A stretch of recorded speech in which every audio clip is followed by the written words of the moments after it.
त्याच्या कर्तव्यासाठी इथेपर्यंत आले. ते जुळजुळू आणणारा झाला, ते हिरवीगार पाने, फुले, पक्षी, झाडे, वसंत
विलंब न करता ज्या कर्तव्यासाठी आले होते ते त्याच्यासाठी जावं लागेल. अरण्यात एकसारखा फिरतोय पण एकही हिंसक शब्द माझ्या नजरेस पडला नाही. पण तू कशाला? थांबायचं नसेल तर चालते वा. हे अरण्य माझं आहे. या अरण्यात वास्तव्य करणारा मी ब्रह्मराक्षस, अशी माझ्या देहाला आपलं नाव ब्रह्मराक्षस म्हणतात मला. बर, तुम्ही तुमच्या मार्गाने जा, मला माझ्या मार्गाने जाऊ द्या. हा म्हणतोय हो, थांबवण्याचे कारण एकच, मला तू फार आवडली आहे. लग्न करीन तर तू तुझ्याशीच करेन, हीच माझी इच्छा आहे. अरे तुझी इच्छा म्हणजे काय? कोणती परमेश्वराची इच्छा नव्हे. अरे तुझ्या समोर जे दिसतंय ना ते गुलाब पुष्प अलगद तोडलं आणि केसात माळलं असं नव्हे. हेच ते गुलाब पुष्प मला तोडावं असं वाटतंय.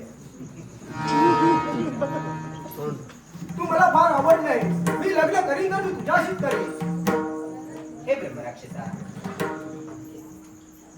जर माझ्या मनात आलं ना तर मी तुझं काय करेन आणि काय नाही काय तुला पण करणार आहे? कळता कामा नाही. काय करणार आहे? जोपर्यंत माझी इच्छा पूर्ण होत नाही तोपर्यंत मी तुला जाऊ देणार नाही. तू मला फार आवडली आहे. लग्न करीन तर मी तुझ्याशी. अरे तुला काय वाटलं? लग्न म्हणजे भावतिकचा काय खेळ वाटणार की काय? अरे तुझ्या समोर जी स्त्री आहे ना ती आगळी आणि वेगळी एवढं वाटतं. आगळी आणि वेगळी असू दे. कित्येक स्त्रिया माझ्या समोर आल्या पण तुझ्यासारखी स्त्री मी कधीच पाहिली नाही. लग्न करीन तर मी तुझ्याशीच करेन. हे ब्रह्मराक्षसा, हे अरण्य तुझं आहे ना? हो माझंच आहे. मग जा आणि मलाही जाऊ दे. नाही जाऊ देणार तुला. जोपर्यंत माझी इच्छा पूर्ण होत नाही तोपर्यंत तुला मी जाऊ देणार नाही. मला तुला काहीतरी सांगावं लागलं. तुला पाहिलं हा, काय ते कुठले कुठले खेळ, गुलाबी ओठ, काही नाच. लग्न करीन तर मी तुझ्याशीच करेन. कोणाचं भाग्य कोणाला हे समजत नाही.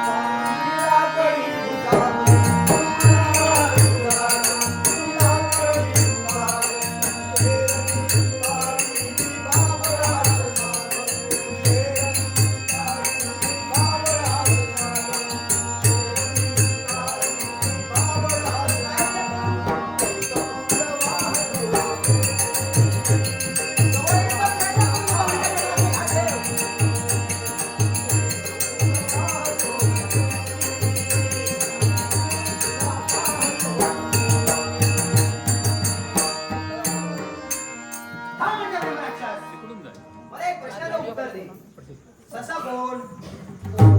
मीच आहे ससा. तो कसा? प्रेमाचा ससा आहे. रे आग लागो तुझ्या प्रेमाला. अरे अजूनपर्यंत समर्थन सांगण्याचा प्रयत्न केला, अरे तो ऐकला नाही.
अरे ती कुठे आली तू कुठे कामाला बदलण्याचे कर्तव्य करीत आहे पण ब्रह्मरक्षक तुझा फसणारा नव्हे तू फसणारा नव्हेस आपण मी तुला पाहून मी फसले तू कशी काय फसली अरे ये नवरोबा अरे ये नवरोबा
तू जर माझा स्वीकार करत नसेल तर गट माझ्याशी आहे हा मुद्दा चला ठीक आहे मग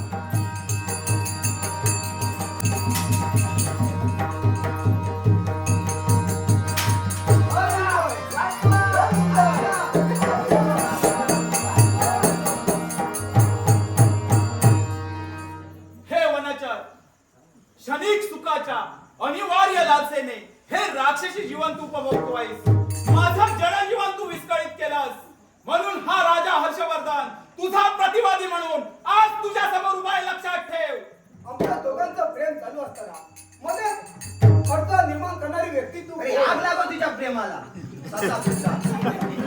प्रेम करील म्हणे अरे मी अडथळा निर्माण करतोय अडथळा तर तूच निर्माण केलायस हे राजा तू जसा आला आहे तसा त्या मार्गाने परत जा हे साम्राट अरण्य माझ्या मालकीचं आहे मीच तुला सांगतोय जर 4 दिवस सुखाने जगायचे असतील तर मला पाविकू निघून जा मग होऊ दे माझा संग्राम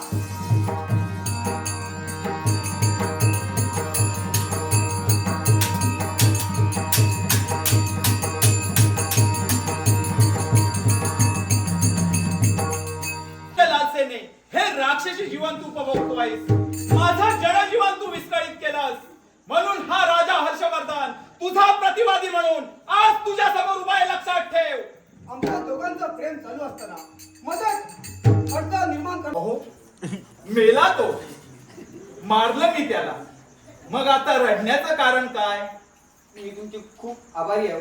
तुम्ही जर आला नसता तर माझं काय झालं असतं कुणास ठाऊक मी तुमची खूप खूप आभारी आहे मी या राज्याचा राज्यकर्ता आहे प्रत्येक जनतेचं रक्षण करणं हे माझं आद्य कर्तव्य आहे काय तुम्ही राज्यकर्ते आहात तुमच्यासारख्या देव माणसाने माझे प्राण वाचवले मी तुमचे खूप खूप आभारी आहे त्याची काही गरज नाही तुझ्या कायेचं रक्षण झालंय तू स्वस्तानी जाऊ शकतेस अहो मी एक निराधार स्त्री आहे या विश्वात माझा कोण काय या विश्वात तुमच्या मायेचं कोणी नाही तुम्ही एक निराधार स्त्री आहात ना माता ना पिता ना बंधू ना भगिनी अहो या अरण्यात मी एकसारखी भटकते आणि म्हणूनच जो तो माझा गैरफायदा घेतो रडू नकोस माझ्या प्रश्नाचं उत्तर दे हा तुझ्या देहाला संज्ञा नाव माझं सुंदरी रस्त्यावर नाच गायन करावं आणि स्वतःचं पोट भरावं काय नाच गाणं करून तू तुझ्या पोटाचा उदरनिर्वाह करतेस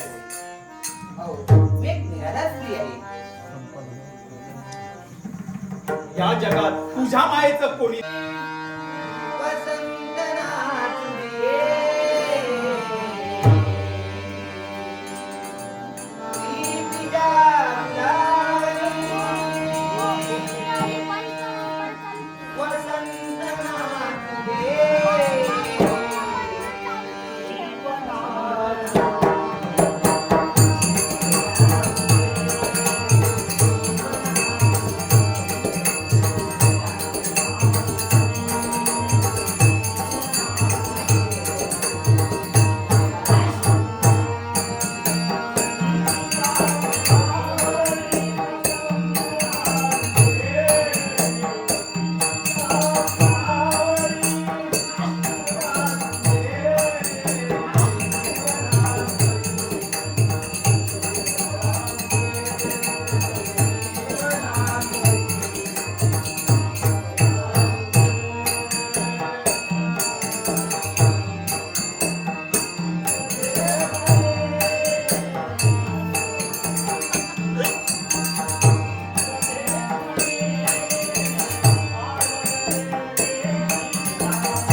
घनदाट अरण्याच्या ठिकाणी कोणीतरी क्रूर शापट वावर करते. हो,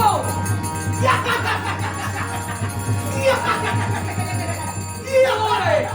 हा अकरा विक्रा भेदणारा आवाज, ही क्रूराची डरकाळी. होय, ही अकरा विक्रा व्यक्ती माझ्या प्रजाजनांना हत्त करते. या सुमतीने ते कर्तव्य केलं ते कुणालाही करता कामा नये. म्हणूनच हे सारं सैन्य वेगळं तेच करते. हे सारं सैन्य वेगळं करते. माझ्या नेत्यावर माझा फलक झाला. काय पाहतोय मी? पहिली मी पाहिलंय तुम्हाला. माझे दादा तिच्याशी विवाह बंद झाले. ती 7 जन्माची हाड वैरी नीच नराधम नीच कृत्य करते. थांब आणि मी आलो. आता मी सांगते ते आहे. जितका सामोपचार नशील तेवढी मी शांतपणे तुझ्याशी वागेन. माझ्या स्वभावात नाही. अन्यायाला वाचा फोडणारा माझा दादा आहे. कारण वडील बंधूंची शिकवणच मला आहे. अरे आणि त्याची हे तुझे क्रूर कर्म हा. मी ज्याला जनतेसमोर आले हा. तर नावाचा युवराज. अरे त्याचा काही उपयोग नाही. तू अन्यायासाठी किती ओरडलास तरी त्याचा काही उपयोग नाही. मी सांगते ते ऐक. आई म्हणू नकोस, वहिनी म्हणू नकोस, हो तर रौद्रचा म्हण. त्याच योग्यतेचे हात तू 7 जन्माची हाड वैरिण्या विषारी नादी हात तुम्ही. मग मी सांगते ऐक. तर दादा तुझ्या जीवनात 4 दिवस तुला जर सुखाने वाटत असेल मला त्याची गरज वाटत नाही. मला त्याची गरज सुद्धा नाही. हे तुमचे सारे वृत्तांत मी दादांना सांगण्यासाठी निघालो. हा म्हणताय राज. का थांबविला? तू माझं काही करू शकत नाही. ज्या तयारी मी इथपर्यंत आले ते माझं कर्तव्य परिपूर्ण करेन. तरी सुद्धा सांगते ऐक. काय जर करशील? कुठली इच्छा असेल तर सांग. मी प्रकट तुझी हे कर. माझी कोणती इच्छा नाही. माझी तुझं तोंड सुद्धा पाहण्याची इच्छा नाही. हा म्हणताय विराज. तू माझं काही करू शकत नाही. आणि जर माझ्या मनात आलं ना तर मी काय करेन हे तुला काय करशील? भाऊजी चांडाळी. मनातील इच्छा परिपूर्ण झाल्या तरी सुद्धा पती म्हणून मी यांची सेवा करते. आणि यांच्या सेवेतच माझं सुख आहे.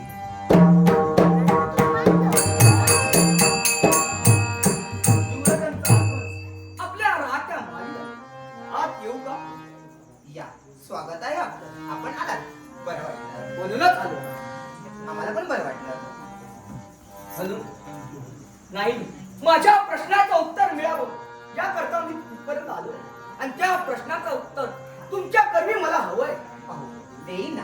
तुमच्या प्रत्येक प्रश्नाचं उत्तर मी देईन. का नाही देणार? मला अवजाव करून वडील बंधू म्हणजे पित्या समान आणि तुम्ही माझ्या माते समान आहात. अहो आणि त्यांचा मी बंधू म्हणजे नात्याने मी तुमचा मुलगा. अहो आजपर्यंत अरे म्हटलं पण आज जरा अहो बोलावंसं वाटलं. माझी तेवढी इच्छा नाही अहो म्हणून ऐकण्याची. मला एका प्रश्नाचं उत्तर हवंय. त्याच्याशी बोलू नये. यासाठी असं करावं.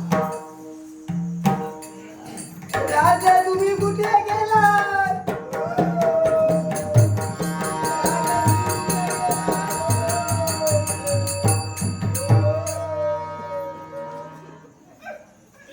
काय ग?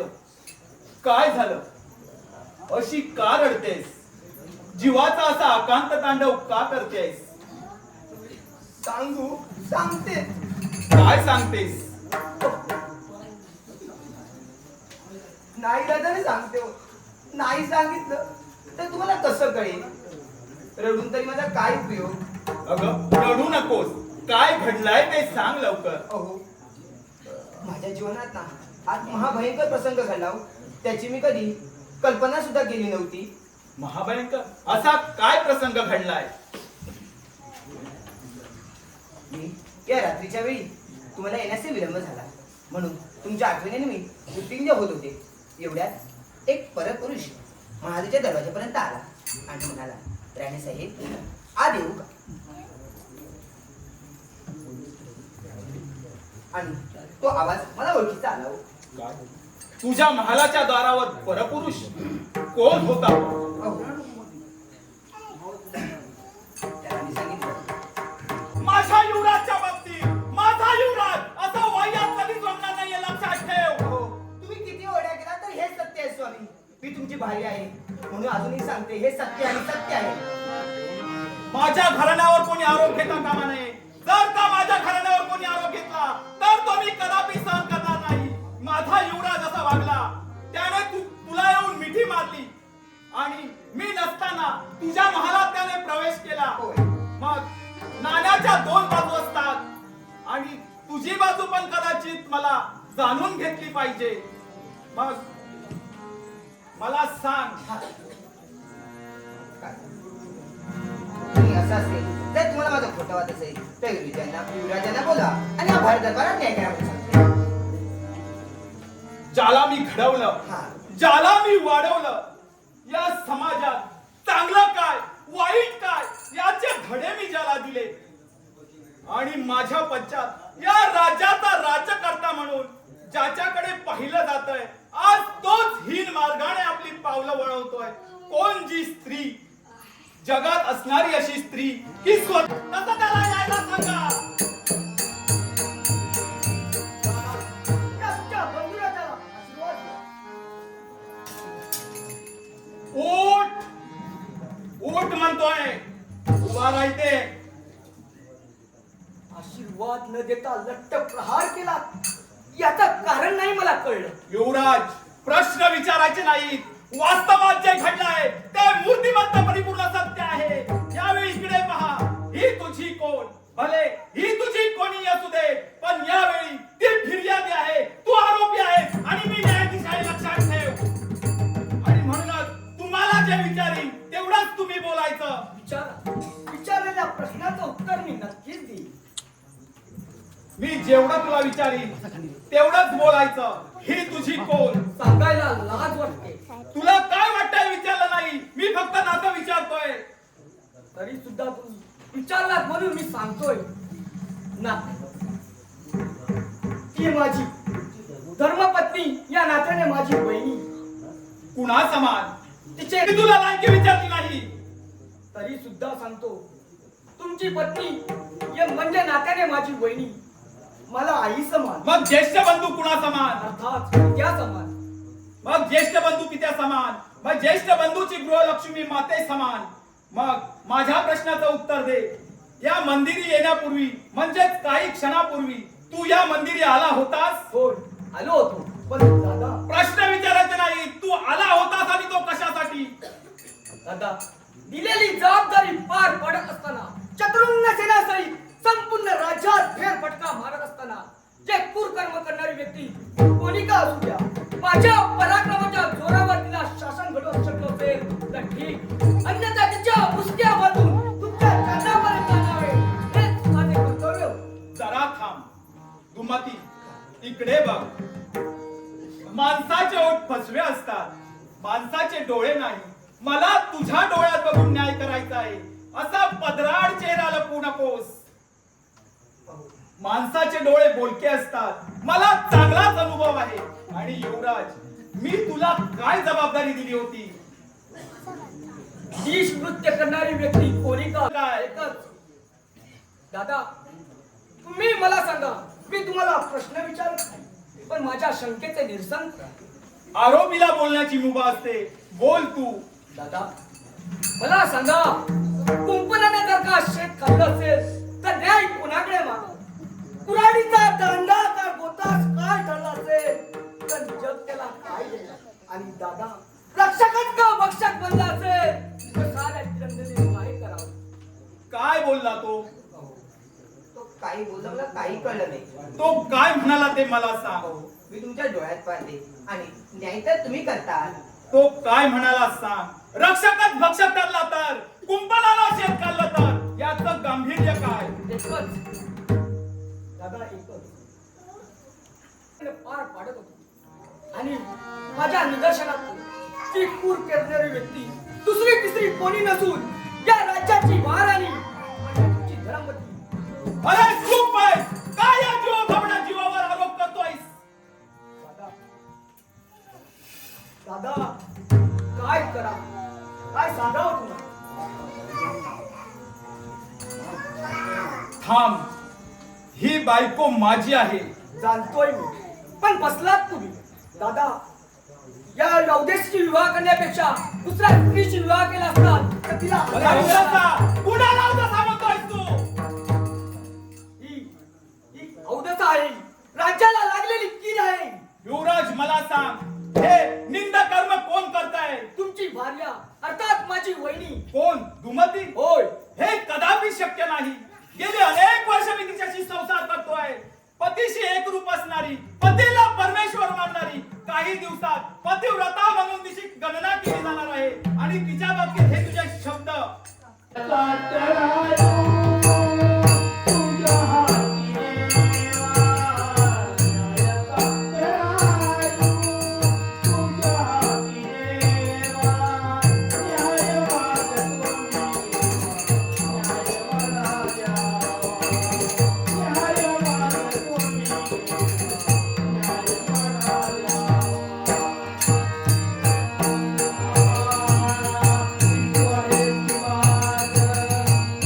हा म्हणतोय.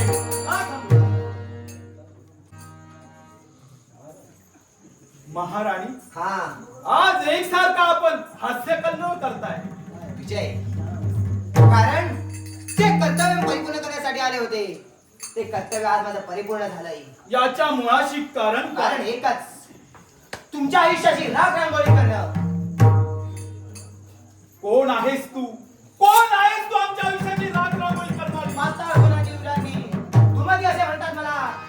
दुमती, आम्हा भावाभावात ते निर्माण करण्याचा प्रयत्न तू केलास. याला पण कारण तसंच आहे. कारण कोणतं असेल आहे का? कारण एकच, माझ्या बाबांचा अपमान. तो केला तो दुष्काळाचा कोणी होईल. तुम्ही राज्यकर्त्याने केला आणि त्या अपमानाचा सूर घेण्यासाठी ही धुमती तुमच्या आयुष्यात आली आणि तुमच्या दोघांची आयुष्याची राख रांगोळी केली. एवढं काही याद ठेवायला. आमच्या आयुष्याची राख रांगोळी करणारी दुमती, वाघ दुमती, आम्हा भावाभावात तू तेढ निर्माण केलीस. अहो युवराजे, अजून ते निर्माण झालं नाहीये. आता पुढे होणार आहे. आणि हे जर त्याला पाहायचं असेल तर स्वतःच्या नेत्या उभ्या नेत्या पहा. ही निवडणूक तुमच्या आयुष्यात काय काय घडवते, काय काय घडवते, काय काय घडवते.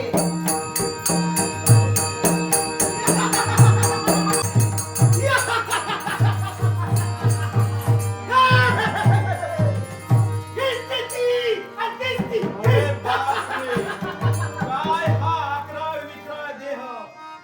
वाघ दुमती, आमचं जनजीवन तू विस्कळीत केलंस आणि तुझं हे कार्य सफलतेने कधीच पूर्ण होणार नाही. पाहूया हे लक्षात कोण ठेव. गडबड बोलते.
राजाने मैदानात खेळवावं लागेल. अरे तुझ्या राज्यावर अधिकार माझा, तुझ्यावर अधिकार माझा. कोण आहेस तू? ए, राजा, अरे पाताळ मोडी सम्राट दुर्गाच्या म्हणतात मला. आणि तुलाच काय असलेले सर्व राजघाटे त्यांना सर्वांना संपवायचं आहे.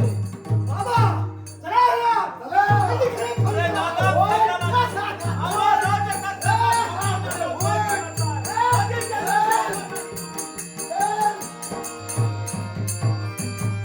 राज्याच्या राजाला संपवलंय. आता राहिला तो युवराज.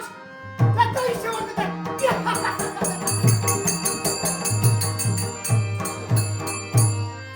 कधी स्वप्नात विचार केला नाही त्या पापाचा वाटेकरी करूयात.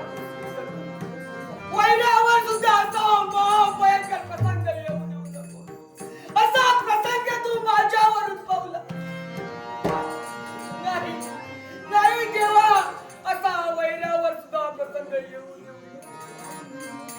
धन, ऐश्वर्य, संपत्ती याचा आम्ही नाही लोभ केला, पण ज्या सत्यासाठी आम्ही झगडलो, ज्या अन्यायाचे सत्य माझ्या माथी आलं, ज्या पापाचा कधी विचार केला नाही.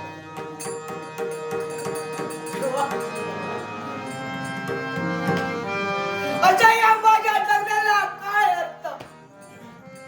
आता लाजीरवाणं लज्जास्पद जीवन जगण्यापेक्षा नाही नाही नाही माझ्या मनाच्या ठिकाणी मी निर्धार केला आहे. नाही, या उंच टेकडीवर जाऊन आत्मघात करावा. आत्मघात ओळखलंस का नाही? अरे मरणाचे डोळा तुला लागले. मग ऐक, तुझं मरण असं नाहीये. अरे ज्यावेळी तू जिला पाहिलं होतंस ना, ती दुसरी तिसरी कोणी नसून मीच होती. तुला मी सांगून नाही सांगितलं, शांत राहा म्हणली तरी तू ऐकणार नाहीस. अरे तुझं मरण आहे ते आहे, फक्त माझ्या हातून आहे. तुझा माझा मरण तुझ्या हातून कदापि नाही. आणि जर हे पाहायचं असेल तर युवराज पहा पहा, माझं मरण तुझं मरण माझ्या हातून कसं आहे पाहायचं असेल तर पहा. चांडाळी, सदा जन्माची एक लाख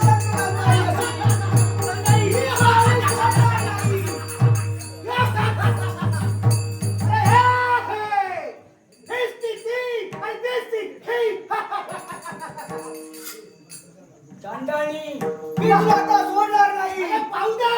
होऊ दे बा. पाहू दे, सांग.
चला एकांत आणले तर एकांत काय तर आमचं तुमचं नुसतं आलं तर झोप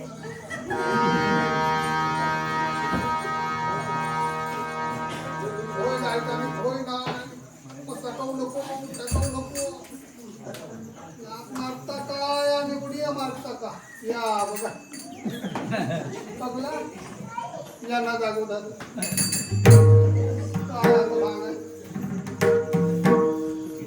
कोणाची तरी कळ काढल्या नसतली लय मारलं रे तुमच्याकडे बाबा लोकांची कळी काढतो हा?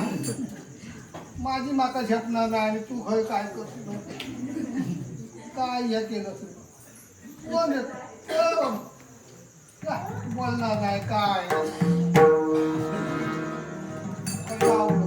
आजकालच्या पोरांचं बाबा काय बरोबर काय करतील मी काय त्याची मागणं ती काय रे हा बाळू घालून बोलणार नाही काय काळजी बिजी नाही ना कोणाचे चोरलं त्यांना काळजी कमी होत अंडे तर नाहीच हो ए बा हो काय बाबा उठला काय बाबा आता करायचं काय ह्या बघतोय का ते माझ्याकडे दुसरं बाबा पर्याय नाही ए बा कोण्या ए बाबा ए कोण्या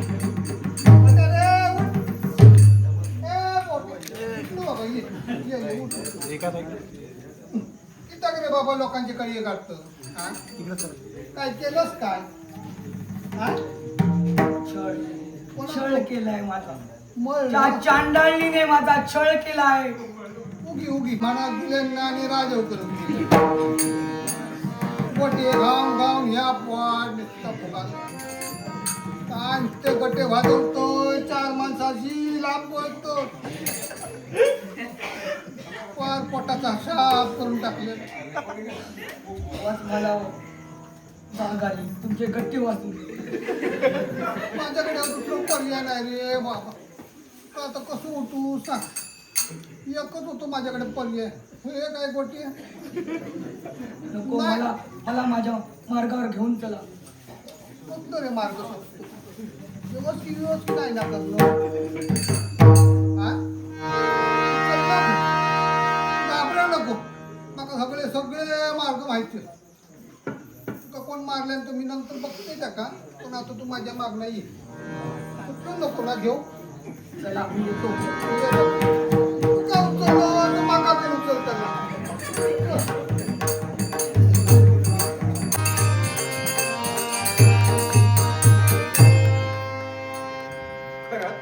कोण हा भक्तीचा अनमोल ठेवा प्रत्येक भक्ताच्या मुखावाटे या भगवती मातेचा जय जयकार फिरत आहे खरंच देवादिन भक्ती आणि भक्तीदिन देवा या अद्वैताचं नातं चिरकाल सतेज राहावं याच्यासाठी आम्हा देवतांचा मोठेपणा कोणी वाढविला असेल तर या विश्वातील भक्तांनी आणि म्हणूनच देवादिन भक्ती आणि भक्तीदिन देवा या अद्वैताचं नातं चिरकाल सतेज राहावं याच्यासाठी जसं रूप तसं सोंग घेऊन या विश्वावर आलेली संकटे आम्ही दुरापास्त केली कधी झाले जगदंबा कधी झाले भगवती कधी झाले अंबिका आणि म्हणूनच या विश्वातील विश्वमाता भगवती म्हणून मला ओळखलं जातं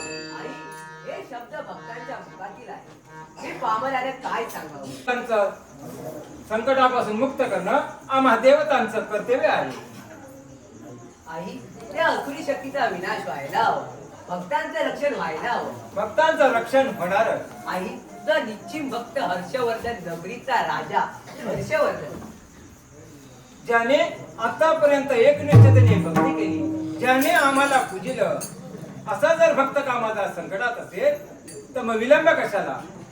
भक्त रक्षणासाठी चला. चला.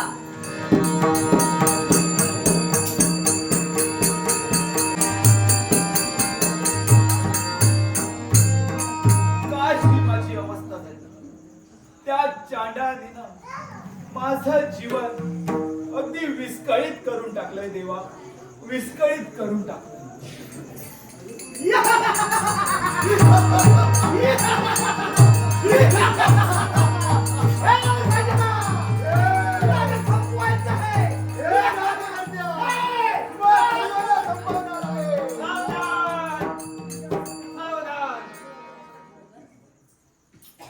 कोण आहेस तू? तू मला ओळखलं नाही? आहे. या विश्वाच्या ठिकाणी कैलास पर्वतावर माझे वसतिस्थान आहे. भोलेनाथ माझे पती आहे आणि या विश्वातील विश्वमाता म्हणून मला संबोधलं जातं. कोण ग विश्वमाते? त्यावेळी आम्हाला अगदी नेत्रासमोर हे काय दिसतंय? तू विश्वमाता आणि आमच्या समोर त्यालाही तशाच प्रकारचं कारण आहे. आणि ते संकट तुमच्या हातून घडलं असेल तर ते दुरापास्त करणं माझं कर्तव्य आहे. पण ठीक आहे. कोण तुला वाचतो करायचं का बोलायचं? भाऊ दे, तुझं माझ्याकडे सांगा.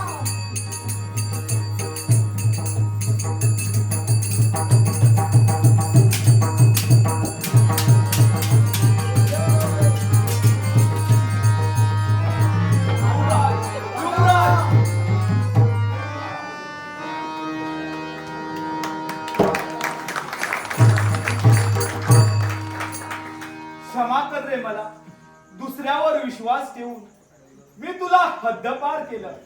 हा तुझा दादा अभावी आहे. क्षमा कर रे मला, क्षमा कर. दादा रागावणे हे ज्येष्ठांचे कर्तव्य आहे. याचा मला कधी राग आला नाही. आज सत्याचा उलगडा झाला. माते हे माझ्या प्रिय भक्तांनो, तुमच्यावर आलेलं संकट मी दूर घालले. याला कारण काय असेल तर तुम्ही केलेली माझी भक्ती, हीच भक्ती माझ्या चरणापर्यंत रुजू झाली आहे आणि म्हणून या तुमच्या नगरीपर्यंत येणं झालंय आहे. तुम्हाला मंगलमय असा आशीर्वाद. माते झाला आमच्या मनाचं समाधान. माते या कलनाट्याची सुरुवात केली होती आणि भक्तीचा शेवट तुझ्यामुळे गोड झालाय. माते तुम्हा दोघांचं भाग्य, तुम्हा दोघांचं पुण्य की या दुर्गेचं दर्शन तुम्हाला झालं.